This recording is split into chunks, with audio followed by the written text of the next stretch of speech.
reāli tā ir māksla izbraukt ar šitiem pagalmiem. Es ar vieglo mašīnu jau čakarējos. Cenšamies, jā.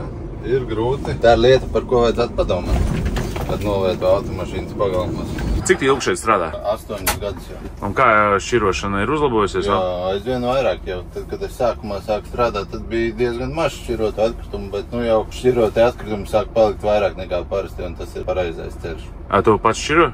Jā. Un kā? Nu, visu cenšos darīt tā kā vajag. Kā vajag darīt? Var pareizi pateikt? Katram atkritumu veidam ir savs atkritumu konteiners paredzēts, un lasam instrukciju, kas uz konteineru, to arī metam iekšā. Bio atkritumus, jā, cenšamies mēs bez maisņiem vai vismaz bioloģiski novārdājumajos maisos. Kā tie ir? Tie ir papīri? Nē, tie ir tādi paši polietilēna, bet viņiem ir savādāks tas sastāvs. Tu viņu pēc atsvari atšķir, ja? Nu, bišķiņ, jā. Dažreiz var, dažreiz nē. Nu, lielākoties jau cilvēki met bez. Un to maisiņu tad ir jāiemet iekšā blakus, ja, konteinerī? Jā, maisiņu izber ārā un maisiņu iemetam sadzīves atkritumu konteinerā, jo viņš jau ir bijis netīrs un pie šķirotajiem atkritumiem viņš vairs nav derīgs.